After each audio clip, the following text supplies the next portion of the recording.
Good afternoon, everyone. Just going to wait just a moment. Folks are joining.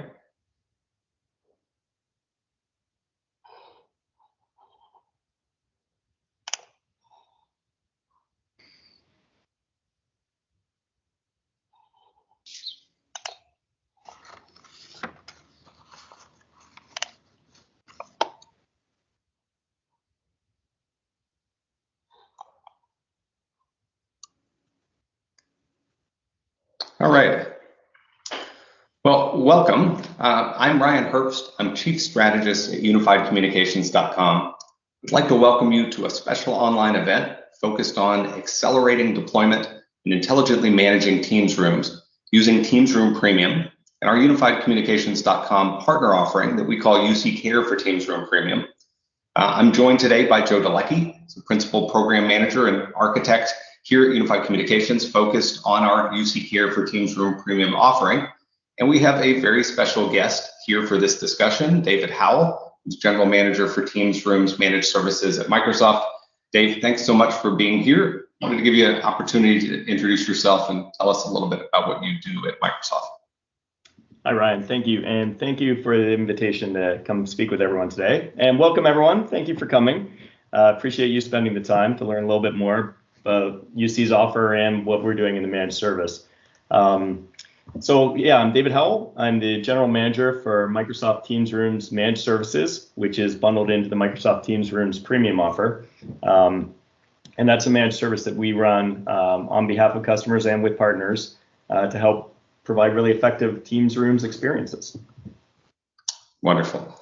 So before we get started, I'd just like to remind everyone that the meeting chat is enabled. We're actually using, this is a Teams meeting if it looks and feels like one. This is Teams webinar, recently launched functionality, and so exciting. We've done these in the past with live events. I know many of you have participated, and it's really kind of fun. It feels a little more casual. I can see some familiar names and faces, and we're certainly excited about it. But chat is enabled, and David and Joe are great resources, and so we have some opportunity and some built-in time for live Q&A.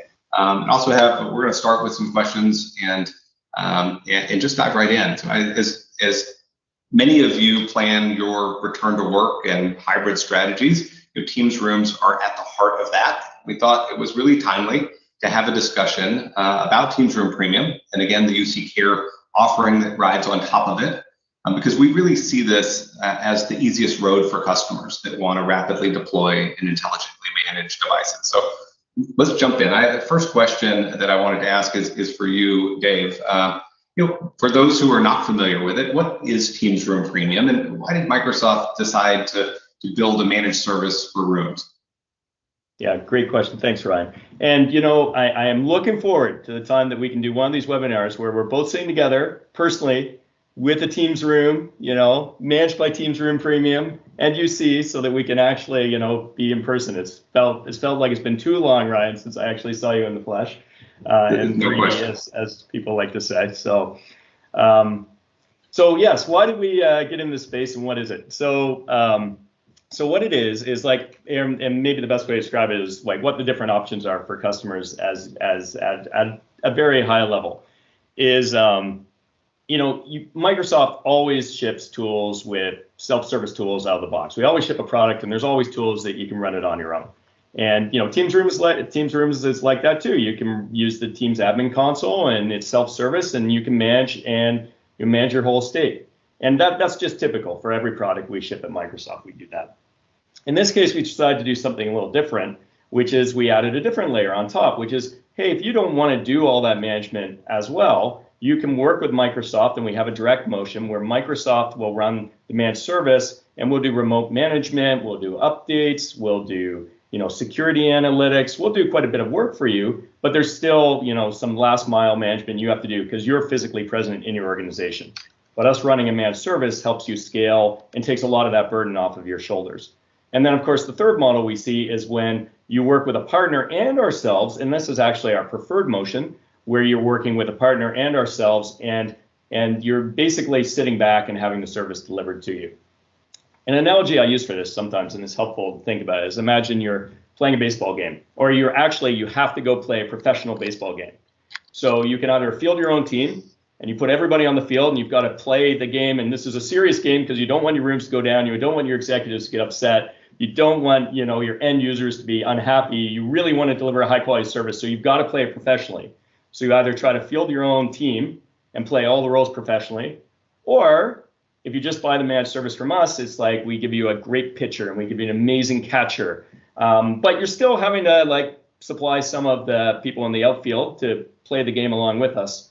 Or if you do the third model and you're getting the managed service with a service provider like UC, it's like you've got a professional baseball team playing on your behalf. And you're just going and you're sitting in the stands watching the game being played. So I can go into more detail about the features, but at a high level, that's the role we see of the managed service. The second part of the question that you asked me was, why did we do it? And I think the reason we chose to do it was we were in the space and we were handling a set of incidents that were coming up from customers originally. And we were realizing that a lot of the problems people were running into were operational problems. They weren't necessarily problems with the product, but AV is a complex space. There's a lot of complexity in terms of running the environment. There's a lot of operational complexity, and there's a lot of cost. And we thought to ourselves, look, we can make this experience better for customers by investing in operational muscle and operational services to make it easier. The second part to that is, I think, although it's really important for every customer to have a great rooms experience, it really is fundamental to your business that people can have great collaboration, great meetings, more so now than when we first started. Yeah. It's not critical to your business. It's critical that you have great meetings. It's not critical that you know how to run great meetings. You really want to focus your own internal expertise on the things that are core to your business and your differentiation and what you're trying to do in the world in terms of whatever your business is. And is running a great meeting one of those things?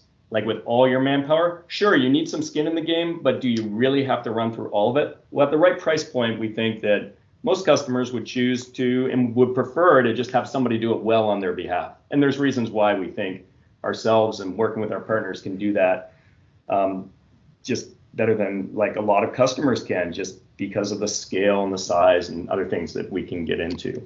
So that's at a high level why we went into the space, Ryan.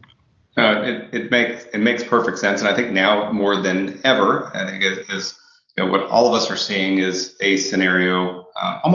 This is almost universal. I mean, we certainly have customers that are lining up on different percentages from a hybrid perspective of who's going to be permanently work at home or permanently in the office, or flexible moving back and forth. But it's this sense that we're going to be relying more on this type of technology, that there's not going to be a lot of meetings, certainly that take place in the office, that aren't going to have at least one remote participant on them. And so I think even though kind of pre-pandemic this was important, as organizations are going to have to scale so much further and so much faster now, and likely without a budget to add a bunch of staff to support it, this concept makes all the sense in the world. And so Joe, we decided in Unified Communications, and we've certainly been attached to these efforts for a long, long time around everything that Microsoft is doing in shared spaces, particularly the native focused offerings, to build our kind of premium offering on top of Teams Room Premium. And you're project manager for that offering, but I wanted just to give you an opportunity to share kind of why did we build our kind of premier offering on top of Teams Room Premium, and what's some of the value add that we place on top of the core managed service that Microsoft delivers? Great, yeah. So I think this goes back a long ways to where where Microsoft got into this space and how UC has developed its own strategy around meeting rooms. But I think at the core of this is really about just developing and building relationships with our customers. And when customers want that great experience, that white glove service that they're getting with the return to work and with the return to the meeting space, UC Care just made sense. And there were some in partnership with Microsoft, there were some gaps that we felt like we could provide some value and close those gaps for our customers who were asking for this type of service where they needed some on-site white glove support and care. And so we felt like UC Care was the right fit to work hand in hand with Teams Room Premium and the managed service. So we really felt like there was this cultural shift, right, around this hybrid work, and that the meeting rooms themselves were going to be, as David said, just even so much more important than perhaps they were before the pandemic. And so we're going to see more meetings, not only with external participants but also with in-house participants who are working remote. And so those meeting spaces themselves, we're going to see an increase, I think, in the number of collaboration and meeting spaces. And those meeting spaces are the health of those meeting spaces and the availability of those meeting spaces is even more vital now than I think it was before. And so having the right management and tools in place are going to be key to scaling adoption, scaling deployment, and just having the peace of mind that no matter what meeting it is, it's going to go off without a hitch. And I think that's where we just help our customers sleep at night and know that their rooms are being monitored. And so I think that's really the core value. Yeah, and if you think about it, I mean, and we certainly did think about it. If a customer was going to try to architect all of this tooling on their own, it's not cursory. Right? I think there's a software update framework that's ring-based that has been developed as part of the service, and so that's thinking about the application that runs on the device and thinking about the attached USB peripherals and the BIOS and soon the operating system. There's alerting engine. There's an ability to kind of correlate data with the actual Teams service that sits in the cloud, and along with what's happening on the device itself. There's some AI, and Dave, let me give you an opportunity in a moment to talk about kind of how AI kind of fits into the strategy and some of the unique things that Microsoft is able to do. But there's inventory, and there's some pretty advanced, health and usage reporting, certain things like help desk integration with ServiceNow, and not to mention that there's an operations center and actual people that have expertise in this that are sitting kind of attached behind the scenes to this service. And so, yeah, I think for us to be able to build and extend upon that, it puts customers in the most advantaged spot. And so I think it was a natural, and we've become really passionate about the idea that people don't have a lot of patience for things going wrong in the meeting room. Like I can drive down the street and my cell phone drops a call, I don't throw it out the window. But if one little glitch happens in a meeting room, we all kind of know how that happens. But yeah, anyway, Dave, I think AI is really interesting because I know that there's a lot of intelligence that has gone into how this service is being architected. And yeah, Dave, I want to give you maybe an opportunity to talk a little bit about some of kind of what's in the service and how you see kind of AI being a differentiator in this offer. Yeah. No, thanks, Brian. And the way I think about it, I'm going to speak to just the partner aspect of this and how we think about it too, because at its core, we're a software company. We're still a software company. We're not like a manpower company, and it's not my goal to build something where like Microsoft's manpower replaces our partners' manpower or our customers' manpower. We actually want to build software to allow people's manpower to stretch further. And so most of our investments are in building like what we call an AI operations platform, which is a software platform that can like look across many, many endpoints that we're running, learn how to detect patterns and correlate issues, and where possible, automatically remediate them. And where not possible to like automatically fix things, really pinpoint the problem so that somebody can take care of it. And this is super important for me just to make sure that it's well understood that we are really investing in software to try and solve these problems, but then we use and we leverage and we work with our partner ecosystem like to take that to more people and to customize it and to tailor it to customers' requirements. Now, we have a direct motion. There are customers that choose to work directly with us, and that's fine. We're always going to have that. But as well, we have a lot of my investment goes into trying to make sure that our partner ecosystem can take it further. The analogy I use for this is like, I feel like we're building a horse and then our partners are turning that into a unicorn for each customer. Now, customers can create their own unicorns, but they can also go to partners. And it's a trade-off of whether you want to do it yourself. It costs you some extra money. You need to pay for it, those things. And every customer does that cost benefit analysis. But we really think that, the value is there with the professionals sort of doing it at scale. And we see ourselves as professionals on the layer that we're in. And we also see our partners as real professionals and, and trusted advisors at the layer that they're working in. And so, yeah, for me, that's just a big part of what I want people to understand is that we think this world is coming back. It's going to be like a year ago, people could have walked into a room and seen a telephone in a meeting room. That would have been okay. But now we spent a year working from home where people just expect video. And people are going to come in. It's going to be a mix. And I guess none of us is quite sure exactly what it's going to look like, but we can be sure it's going to be a mix. I was talking to one of my employees the other day, and they miss the interaction. They're newer in their career. They live alone. They're in a small apartment for the last year. They really want to get back to work. Right. That's not everybody, but that's that person, right? And there's a lot of them out there. And they're going to be back there interacting at work, in meetings, going into meeting rooms. And people are going to walk in, and it will just be unacceptable, I think, to see a telephone sitting in a meeting room space. People are going to want audio, video, and immersive experience, and one that they understand and can use. So to what you were saying, Ryan, like what we see happening is that in the past, customers that have 5, maybe 10 of these rooms, and they've staffed, you have people to help manage that much. But what we think is going to happen is the user base is going to come back and demand, 10 to 100 or to 1,000. And then you're facing a choice with your organization. You can either grow internally, because you are going to have to do something to handle that volume. So you're either going to have to staff and learn the expertise and grow yourself, or you can rely on, people like ourselves.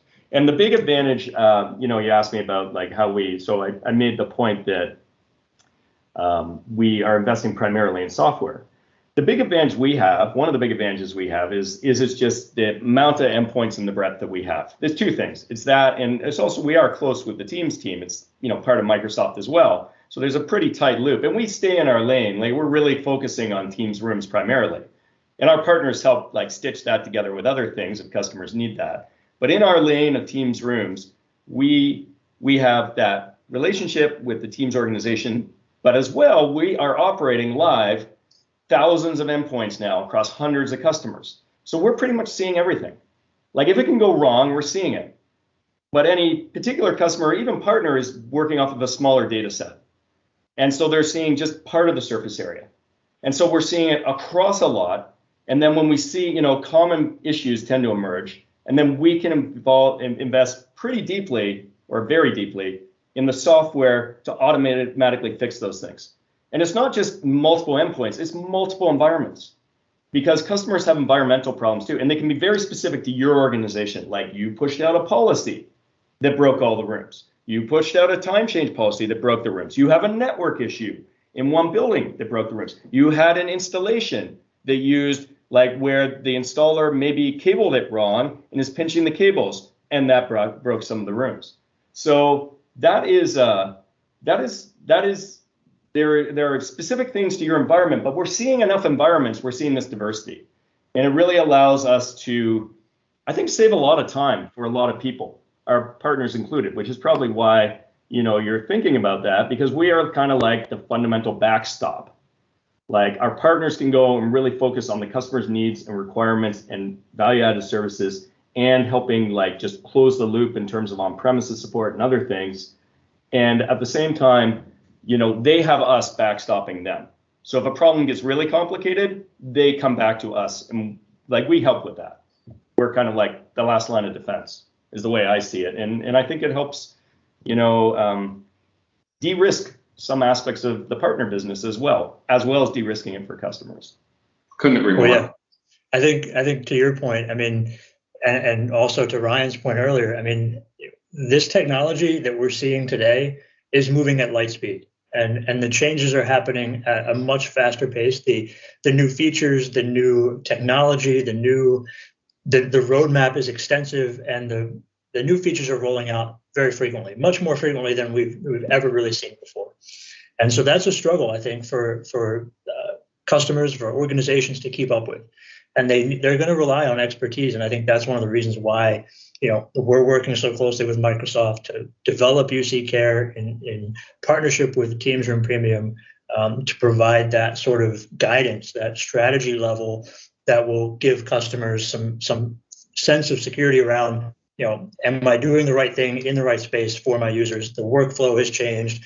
The features have changed. We still wanted to keep it easy. We still want to keep it available, but we want to give them the right tools to do the job. And that's one of the ways that we're able to look at Teams Room Premium and use some of that reporting, some of that AI learning to help guide them along the way. So.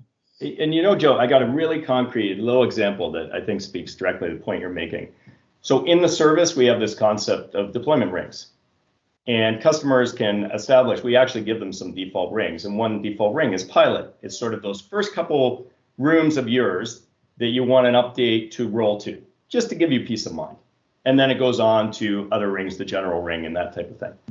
So the fact that you've got a few pilot rings, well, you know what? You're not the only customer that has a few pilot rings. There's thousands of customers that have a few pilot rings that are running on the service. So every time something new is being tried, and of course it's been tested and all those sorts of things by the OEMs before it goes out, but sometimes there's an issue. And when it goes out, it goes to all those pilot rings first. And we get to see across all those rooms that people feel most comfortable just having those bits land first. It's like you get to participate in this giant ecosystem of people trying to pilot something, like do that first drop of the update. And as a result, any issue that pops up, we see it together. We address it we address those quickly, and they don't get further. Now, if you're just running this on your own, sometimes things will get past that. And, then you'll have to be dealing with broader issues. So this is just a way where the breadth of the service and the breadth of the community and the fact that everyone has kind of like opted in, like their little slice of the pilot all coming together gives actually a very big pilot pool that we can all benefit from. And that's just a really concrete example. It's a super good point. And I know we're going to do a demo in just a little bit, but I wanted to kind of tie it back to the title of this webinar. Right? How does having this service and this tooling in place help organizations deploy faster and manage more intelligently? And I'll start this one off. I think one of the things that we certainly see is that as customers try this on their own, there's a bit of a learning curve as you deploy a couple and you pause for a moment, you start thinking about how am I going to scale this, which team's going to handle this, who's going to do updates, how do I, super, at the same time you get this pull from users because it's such a simple and easy user experience, they want to go super fast. But internally, there's usually a moment of stopping, and that moment often starts maybe after the first couple, and then there's another moment after there's 20 or 50 where you take a step back and say, wow, now we got a bunch of these things, and what does that mean? So I think we certainly feel that by having the right planning on the front end and the right tooling and service behind it, this UC Care for Teams Room Premium service, you don't have those pauses. You can just hit the gas and just keep going. I want to give you guys an opportunity to chime in on that. But for something like this, for all the reasons that we've kind of talked about, there's a lot to think about. Even though this is a very simple, elegant experience, there's a lot to consider if you were doing this exclusively on your own.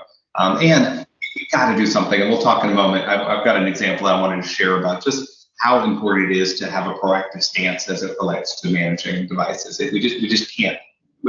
I'll hold that one because I think I've got a fun story to share. But I want to give your sense, I think Dave and Joe, around how this is going to help customers move faster in this unique moment that we're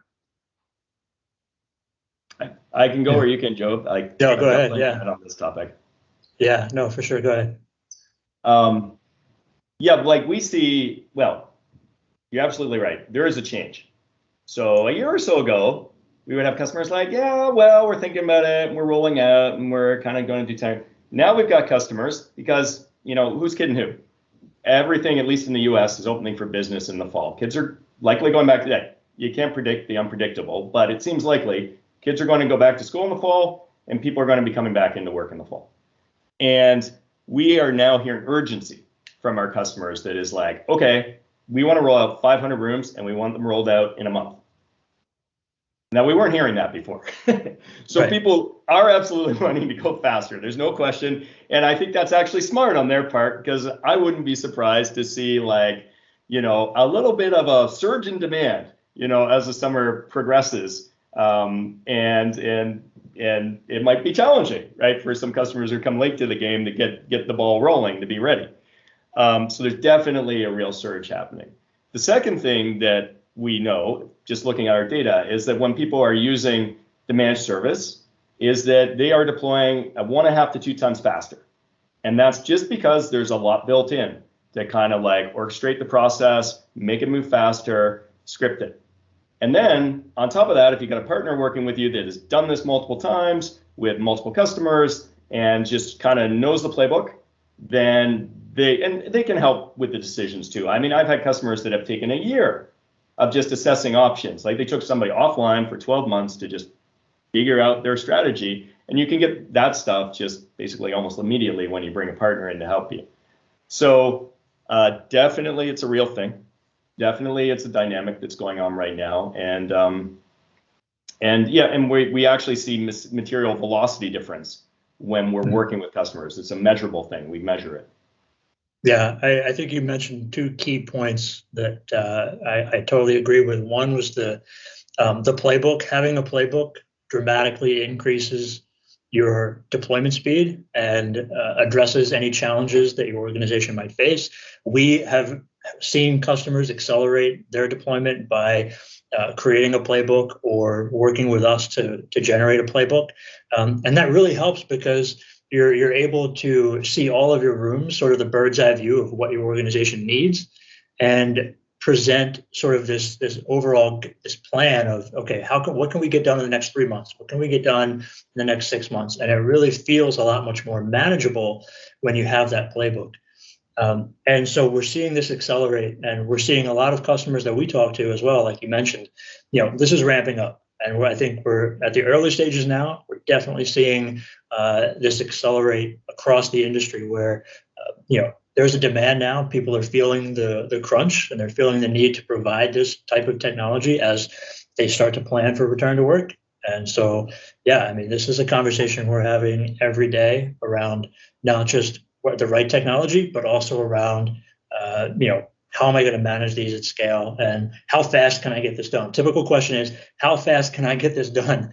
I'm getting asked for it from higher ups. I need an answer in 2 weeks. I need an answer in 3 weeks. And this is something that we're seeing just more and more common every day. So this is something everyone's kind of thinking about. It's one of the reasons why we're having this webinar today. It's just to talk about this and get this out to the public about, what their options are.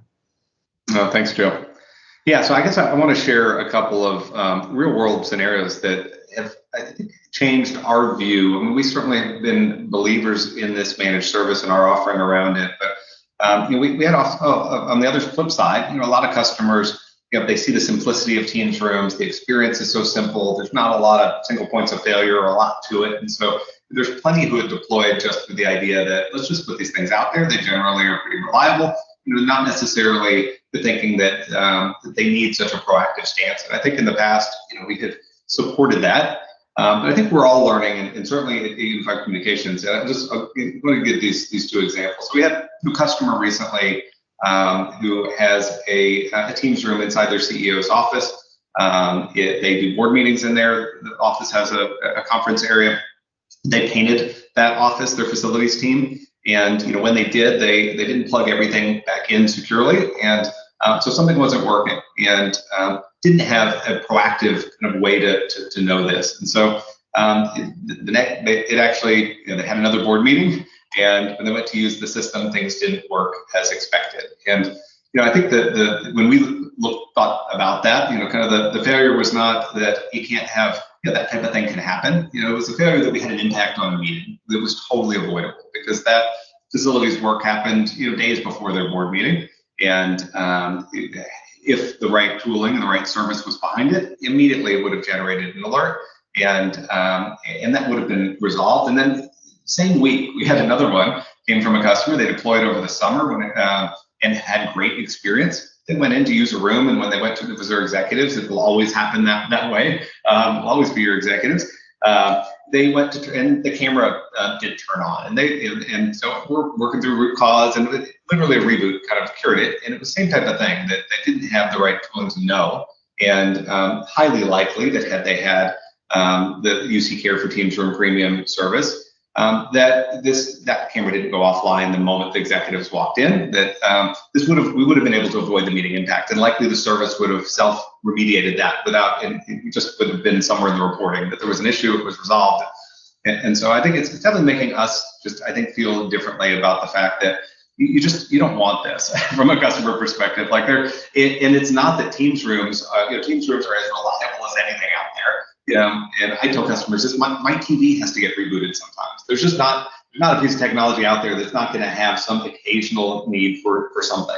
And that's something we know in meeting rooms is going to be really painful and probably an escalation if we don't do something to get proactive about how we manage it. I think that's so true. Ryan, first of all, it is always an executive room that gets impacted. Always.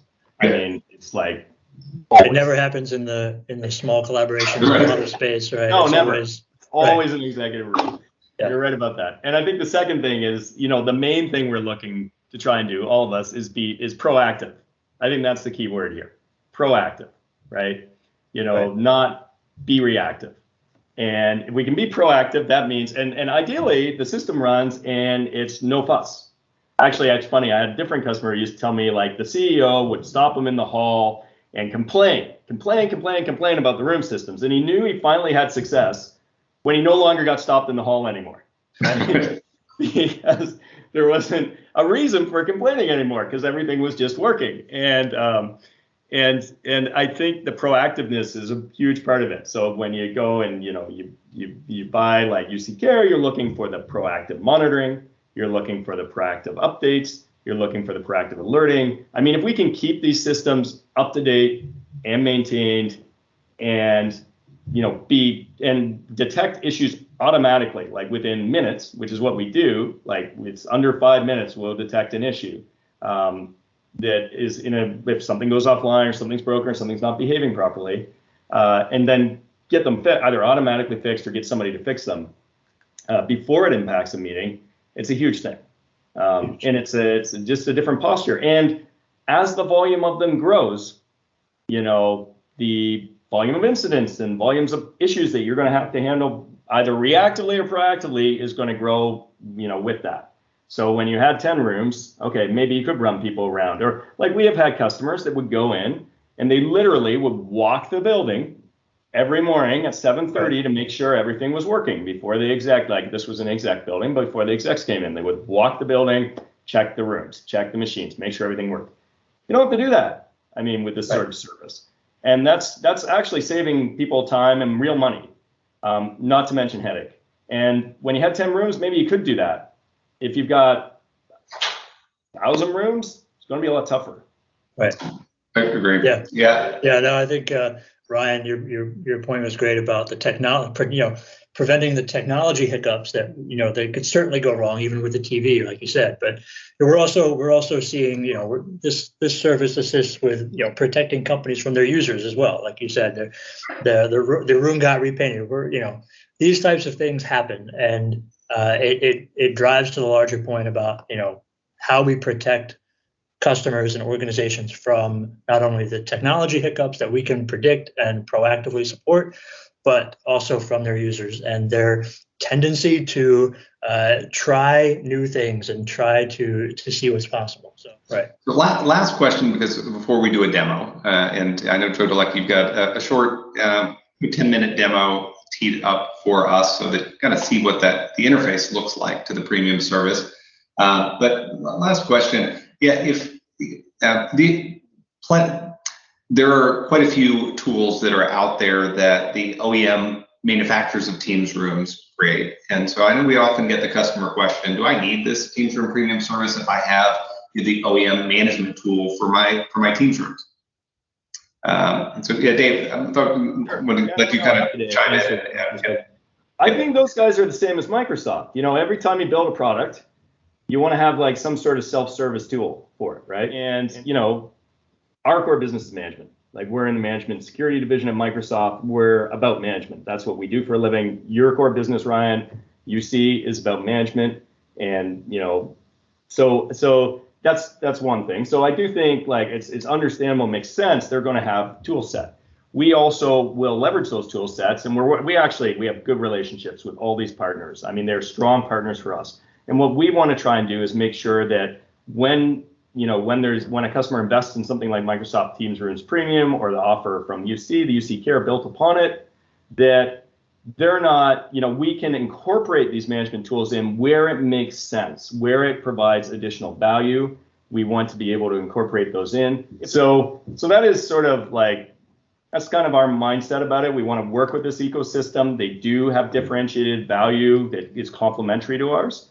And then, of course, yes, everyone's going to have some sort of self-service tool to manage their thing. I mean, you kind of. Yeah, I think the rubber hits the road kind of part is, I guess, the fundamental side of what you need to manage this Teams Room Premium service is delivering. Meaning, it's a software update framework. It's attached to the Teams service. It's attached to the logging that's happening locally on the device. And so I think that side is critical. The OEM tools can help go further, meaning, and often it's kind of granular within their world. So it maybe give us an ability to see, kind of if of the 5 microphones in the room, which microphone is causing our problem, where the service might tell us that the microphones are not working. That type of thing. And so, it seems like, I guess at least today, that the service is primary and that the OEM tools can be helpful in terms of the troubleshooting scenario. There could be some things that extend the service. And then it sounds like you're saying long term, the goal is let's fold this stuff in where possible under single pane of glass, where if some of that additional value and visibility might be happening behind the scenes between Microsoft and the OEM versus separately. Is that how I'm hearing? Yeah, I think I'd like to see that. I mean, what I should say about all this, though, of course, it's a work in progress. I mean, I wouldn't say it's perfect today, but these are our partners. Like these companies, if you're talking about the OEM tools, those are our partners. We have close, positive, productive relationships with these folks. We want their stuff to work in the best way possible. They want their stuff to work in the best way possible. We want there are alternatives for customers, and that's fine. There should be alternatives, but we also want, we do together want the customer to have a great experience using their hardware. So we have, actually really good conversation with these folks. But again, like I say, it is a bit of a process to get things aligned because this market is moving very rapidly. So things are coming to market like rapidly, flowers are blooming, right? And so we need to, it does take some time to kind of like bring the pieces together. But I think actually we're doing a decent job and we're going to continue to do that, I think. Wonderful. Yeah. So Joe, let you take us through a demo. Sure. Thanks. So I'll cue this up here and I want to walk through our portal. So I'm going to bring up our Teams Rooms Managed Services portal. Oh yeah, I guess the one thing I wanted to say, sorry to interrupt you. This is a test demo environment, and so it's not production, and so we intentionally generate some issues so that you're able to see some kind of fun things, what an issue looks like. So just know that as Joe demonstrates this, these rooms are going to look a lot less healthy than your rooms will. Right. Definitely want to showcase some of the capabilities here, but keep in mind that this is not your mileage would vary significantly from this because, like Ryan said, this is a test environment, and really want to point out some of the key features here and how easy it is to get some really great insight out of this portal. The other thing I want to mention here real quick is that I know we've seen a few questions come into chat. Feel free to keep posting the questions in chat. We're going to have some time to answer some Q&A here. So if I'm going through this demo and you see something you want to ask a question about, feel free to get those into chat. So starting out here, I'm at the home page for the Teams Room Managed Service. And one of the best things about this is that I get some great visibility into not only what's happening today in the service and sort of where the standard is for firmware and for peripheral support, but also what's coming soon, what's new, what's coming soon, and sort of what the overall plan and structure is for Teams Rooms. So this is a great way to just keep up to date on what Microsoft has planned for Teams Rooms and make sure that you're ready for any upcoming updates that are going to roll out. It also helps you communicate these out to users, make sure that support is aware of any changes that are happening, and gives you an opportunity to really to see what's going on. It also has the option for joining open office hours here, so you're able to really get some great guidance into using the portal. So I'll dive in here and we'll look at our rooms first. You'll see we've got some rooms in here showing healthy and some showing unhealthy. And then I've got one that is suppressed. And the reason for that is it's still onboarding here. And otherwise it would be healthy. But if it were, if we wanted to see what was going on in the room, we could allow those signals to come out. And so we've got some rooms. I'm going to dive in here. First look at a healthy room. You'll see when you've got a healthy room, you see green check marks down the board here. And they're broken up into categories. So you can kind of tell that if it's a critical issue, this is most definitely going to impact the user experience. For example, if the device can't sign into Teams, then it's not going to be able to join Teams meetings. That's a critical issue. Other issues that would be, sort of more important, but not necessarily critical to the user experience per se, would be things like with the peripherals, with the camera, with the speaker, if there's an intermittent issue there with the microphones that are switching, that type of thing. And then warnings would be things that might be out of date. So maybe I have, a slightly older version than the newest version of the Teams app or the BIOS and that type of thing. So I want to be aware of those, but they wouldn't necessarily be the highest priority to make sure that the room is healthy. And so we were able to identify these. It helps us prioritize what issues need to be fixed first, what is critical, what's important, and what needs to be done sort of as a last thing to be done in the room. So we've got our ability here to see what's going on with incidents. If there's something happening in this room, like I'm physically in this room and I know there's an issue, but in the portal it shows green check marks, then I can actually report my own incident here and get the same level of assistance with that issue that I would with a self-reported issue, with an automated issue or a ticketed issue. So I'm able to report an incident, and that would go in under a new incident report. And then with the incident reports here, if I go to a room that is unhealthy, you'll see that it has a problem with Exchange, Skype, and Teams, and it has detected an issue here. And so we're able to communicate back and forth with Microsoft and either describe what we're seeing in the room, what we've done to remediate the issue, and also get some root cause analysis from Microsoft. Here's what has typically fixed this type of issue. So we have a pending investigation here. We've got another room here, and you'll notice here that this one actually has a green check mark for the conference microphone. However, even though it's healthy, there's been a trend with noticeably high frequency. And so they're tracking this issue with a ticket, and we're able to see what's happening with that ticket. It's changing the microphone, the default microphone in the system. And so what happens here is you're able to communicate back and forth, but not only am I getting what's currently happening in the room, maybe the room's down, the room can't connect, the microphone's disconnected, but if there's a trend in that room, and that could identify maybe a larger problem that needs addressing. And so that's where I think the AI. So this idea, and I know these are categories, I guess they're called transient issues within the service, but this idea that one of our signals, let's say, is becoming unhealthy and then healthy, and every time we hear about this periodically, but every time we go to the room, everything is working.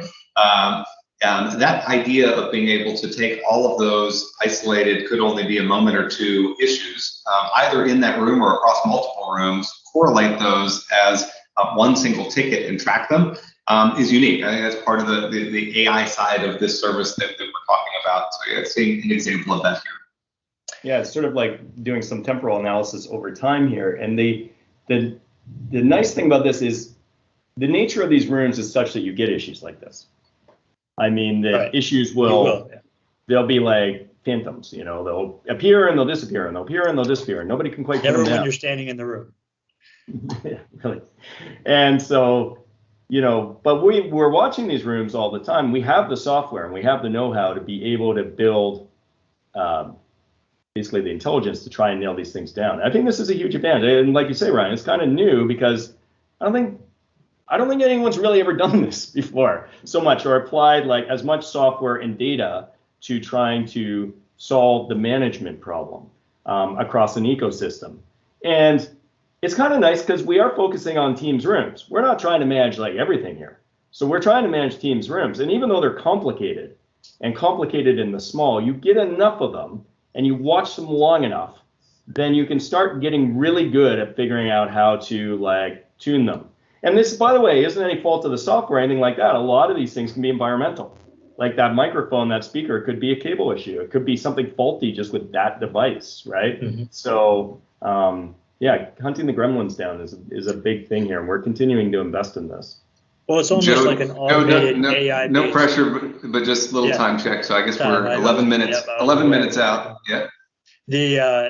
Like to your point, this is really just an AI-based knowledge base that you're able to look back, through time and see, what has worked, what has happened and what has worked, and the trends that have happened. I also wanted to point out here that we're able to assign the ring. So David was talking about this earlier, and this is what's nice here is I can go into the staging ring. So if I want a room that is a pilot room, it's not in production, but I want to be able to test some new features as they are released into that first ring before they're out into the general public, I can set that into my staging ring. And likewise, if I want to delay even further, for example, in my executive board rooms where, I certainly want to have the newest firmware tested and put through its paces in all of my other rooms before I deploy it to my executive boardroom, I can delay updates even further. So you have some flexibility here and some granularity around creating and assigning the rings to your devices. And so you'll see that in here as well. I also want to mention shortly here before we move back into Q&A, the nice thing about this is I'm able to get some really detailed reporting. Now, again, remind you that these would not be your typical room health that you would see, but you're able to see based on the room, the overall room health, the average tickets, number of impacted meetings based on that downtime, and as well here the usage. So this is really going to help you guide you in your strategy and help you accelerate deployment. When you see heavy utilization in certain parts of your building, certain departments, that type of thing, you're going to see some rooms get utilized more heavily than others. And that's going to help you build a strategy for deploying more rooms to fit the needs of those users. And maybe you're seeing some overflow because of too high utilization. That's going to help you. Maybe you see low utilization in other areas where maybe it's just not the right technology for that space. And so this type of information is super critical to help organizations get the most out of their investment in this technology. So just wanted to point that out. Again, rooms, seeing all the rooms here, seeing a breakdown of all the rooms, seeing and tracking all of the incidents, and also being able to self-report an incident that I see. If it's not automatically detected, managing updates, getting reports, and then also helping. Joe, could you just quick? I don't know if the call performance side I think is really interesting here. Yeah. Just the idea that even if I don't have access to Teams Admin Center, and maybe we look back, let's say over 90 days, we're looking 7, 30, 90, but I think the idea that we could go in and see if we did hear about an issue, is that potentially an issue that happened? Is that the room? Is that an external participant of that meeting? But you're able to kind of tie into data coming through from Teams Admin Center that's anonymized, because this could be a partner, it could be somebody looking at it that we don't want to show actual names, but being able to look at and instantly, I had a report that something went wrong in a meeting. Being able to instantly look at this and see that, oh, that wasn't the room, that was one of the remote users that was attached to that call. And if I have the right access, I could click through to Teams Admin Center and see which user and get additional details around they were on a unmanaged Wi-Fi network with an uncertified device, that kind of thing. But it really, I think this is super empowering to have all this correlated in one place. I totally agree. Yeah, this is where you can really dive in and drill into individual calls. So here I can see how many participants were in each meeting scheduled throughout the day. And so I can look back and see this meeting has a poor room audio quality issue. And I can see, if there was a ticket created and what ticket was assigned here and what that was about, the conference microphone here. And so this enables me to go in. This is just anonymous data, but I can also switch over to the Teams Admin Center and view the unanonymized data there. And so I'm able to drill into individual meetings, see the root cause of what, maybe it was a user with a poor connection.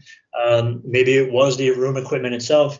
And that is really going to help me identify and remediate issues that we see with individual calls, and certainly how these tickets will impact your meeting. So this is one of the best areas that I've seen for getting into and drilling down into some of the details for individual calls and the technology connected to that meeting from maybe remote location. So I have to tell you guys, one of the things I love about working on this product, I've worked in Microsoft for a long time. And one of the things I love about working on this project is just the amount of opportunity we have to like experiment and try new things and like triangulate data in certain ways to give new insights. And we're only just getting started is the way I feel. Like, right. I mean, we can probably isolate network issues across your organization just because these rooms are listening and they're very sensitive to network and things like that. It's not something we've done yet, but there's just so much potential for things that we can do with this data set. It's very exciting as an engineer. Yeah, no question. So inventory updates. Yeah, I'll give you just a couple minutes to. Joe, we'll close it out until we can see if we've got time for a couple audience questions. Just want to. Inventory, being able to track devices by location, and really give you a bird's eye view of what your organization has deployed, and then being able to come in and create groups of devices, organize groups, rooms into groups, and then also create new groups, create contacts, translate email translation into English here. So just being able to delegate access to this portal by adding more contacts, adding more roles in here. If I need to set permissions for a user to be able to come in and delegate access in here to remediate issues or create tickets, that type of thing, I can do that as well. So there's a very granular role-based access here, right? If you click on your permissions for that side, you're able to see. Yeah, if I create a new role, or if I look at the existing permissions here, very granular. We've got a lot of this.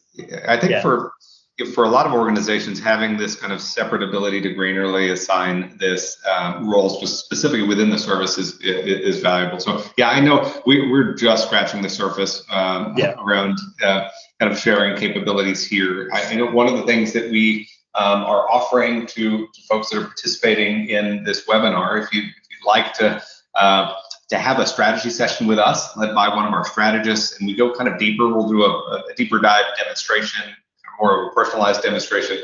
Be on the lookout for that in our post-event follow-up, and we can take you through. I don't know that we had time to really do it justice. I highly recommend it though. Like, first of all, let me just give a shout out to Ryan and his team. Like, these folks know what they're doing. They're experts in this space. They were experts in this space before we arrived, and they're still experts in this space. And we appreciate and love the fact that they're building on our platform, and you will only gain from at least talking to them and just understand their perspective. Even if you decide not to move forward with them, you will certainly. I gain from every conversation I have with these folks, and I'm sure you will too. Thank you, David. We'd love to pop up a quick poll here. I've got a quick poll that we can launch here, and you can take a second to fill this out as we start up. Yeah, this is a quick poll on how you currently manage today. So just to quickly, if you get an opportunity, if you can click in, we're just certainly interested in how you're doing it today and how many of you might be using the service already. I wish we had more time, Ryan. There's just so much to cover. I know. Yeah, let's. All right, so let's start on some Q&A because I know we're ready. I'm happy to stay a little bit longer too if you want to go over time, but I know it's scheduled for a certain amount of time. Yeah, so one of the questions we had. I'm doing your poll right now, by the way, and I'm checking Teams Room Premium. There you go. So it looks like you already responded to John. Let me read that comment. John was asking for metrics relating to overall room utilization over a period of weeks. It sounds like that's coming next quarter. Mm-hmm.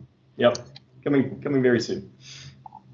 Wonderful. And one thing I actually want to just call out to is we are one broader area we're investing in. It's in the left-hand nav there, but we're starting to lean into it even more. Is when we started the service, one thing you didn't talk about was security, and we should spend a minute talking about that. So, the core, when we started the service, we focused a lot on monitoring, instant management, support and ticketing. That's really important. And updates. I think updates is a huge benefit. We see when people come on the service, their health increases 20 to 30% within the first 30 days, just probably primarily because we're pushing all their updates and just cleaning up the backlog. So we started with incident management, update management, those types of things. But what we have also added to the service is threat analytics. So Microsoft Endpoint Defender, I believe it's Microsoft Defender Endpoint. This is our service for like antivirus, anti-malware. It is the leading sort of anti-malware threat analytics product in the market. We've actually incorporated that into the managed service. So we're running that on these boxes, we're scanning it, and we're monitoring the service backend. And if there's a threat or vulnerability, we've actually pulled all that information into this experience. So you're not just getting management portal, you're actually getting a threat analytics portal. You're getting threat analytics running on all these service systems too. And it's key. Like, I mean, these are smart compute endpoints on your network, potentially subject to compromise, just like anything else. We know the hackers are particularly creative, and valuable, extremely valuable sensitive IP flows across these systems. So making sure that they're secured and protected, I recommend everybody do that. But if you sign on with a managed service, we're doing it on your behalf and monitoring on your behalf as well. So with or without us, you should be doing that. So that's one big area that we didn't really touch on, and I think it's a huge part of the value. Right. Another area where we're leaning into is we know people are going to come back and want to figure out a plan for expanding. And so we're building features right now to just sort of interrogate the spaces that you have available, give you sort of help you create your plans, right? Figure out how you want to do your plan to grow and expand. And what even have you got running today? And what would it make sense to sort of standardize on? Those types of things. And this is a place where, we're working again with our partner ecosystem to try and help everybody move faster. Because, with the limited resources you've got, frankly, there's only so many human beings in the world that have room expertise. and I think the world's going to demand more than the people that are available to do it. So we're just going to have to find a way to add velocity and power all this up. And this is not just ourselves and our partners, but it's also in our customers too. They're not going to have enough people. Right. So I want to power that. Managing your growth, that's another place we're starting to lean into. So quickly, I guess, before we close out, because I know we're a minute over, can you speak, Dave, just to some capabilities that are coming soon to the service that we may not have had a chance to talk to? Let me see. So I think that was a big one that I talked about. Sort of there's some that are in there now. There's sort of maybe I guess maybe I'll leave it this way. For additional devices, right now it's supporting Windows-based Teams. Yep. Yes. Yep. So I was going to go call quality and things like that, and we talked about the security and we talked about the planning. In terms of device support, yes, we're going to have support for Android devices. We're working on that now. We should be doing a preview of that, or we're doing some initial piloting with that. Surface Hub is something else. As a device, we want to support Surface Hub. And we want to support Surface Hub for all its scenarios, not just running a meeting, but Surface Hub as, just a device that you're using for collaboration. The funny thing with Surface Hubs is sometimes people lose track of them, or the pen on them dies, or there's things like this that happen. And, I think we can offer a lot to that. So we're trying to broaden just the device support as well.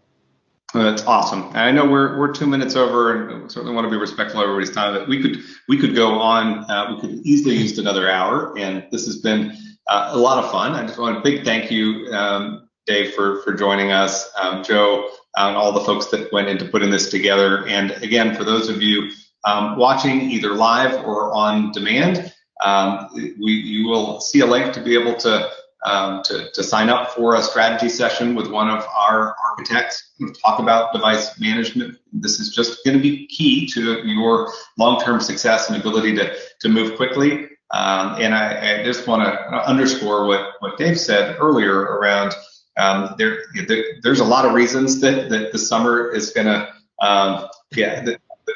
outside of return to work, chip shortage is kind of on top of that. So everyone's trying to sprint right now to get things done, and so we need just every ability that we can to move quickly. And so if we to tie all of this kind of back together and put a bow on it, we really see the managed service, and hopefully, having spent some time with us today, you get a sense that with this type of tooling and this type of support, having both unified communications and this team of Microsoft behind you, you can hit the gas, and you probably want to start doing that kind of sooner rather than later if you have a plan for September-ish like the rest of the world does. Right. Hey, and I'll ask just one other thing, Ryan, if I may. Trialing this stuff is super easy, right? It's like it's dead simple to turn on. You can do a trial, and it's not, there's no risk associated with that. I think we allow a trial up to 100 rooms for 3 months. So it's not the sort of thing where that you have to, you get time to sort of make some choices here, and you get to actually really go and experience the product. And of course, I do recommend you do it, with a partner helping you. They can really help guide you. But you shouldn't feel that it's something you can't also easily turn off if you decide something you don't want. So there's really, it's almost no downside. Like the analogy I like to use, it's almost like, if you have a Tesla, you can try like autopilot, and you don't have to use autopilot, but you can certainly try it and see if that's the experience you'd rather have. And I'd encourage that sort of here as well. Sounds great. And I think we're cheaper than autopilot, but. Well, it's been amazing. It's been a lot of fun. Thanks. And with that, we'll call it a wrap. Thanks, everyone. And we'll look forward. Ryan, yes, sir. Thank you and Joe for your partnership as well. You guys, terrific partners. I mean, we've learned a lot working with you, and I really value our partnership. And also, it's you bring our partners round out our solution. They really help it integrate with other things. They really support the customers. They do add incremental and great value on top of what we can do. And so I am 100% invested in our partner ecosystem. That is very complementary to our business. And most of the work that I do is in trying to build a great platform that you can build on. And so I just want you to know we appreciate you. Feeling is mutual, and congratulations to you and the team, because this service has really come a long way in a relatively short period of time. So we're certainly excited and feel privileged to be a part of it. Thanks, everyone. Thanks so much. We'll call it a wrap. Yep. Take care. Have a wonderful day, Thanks everyone. for watching. Thank you for joining.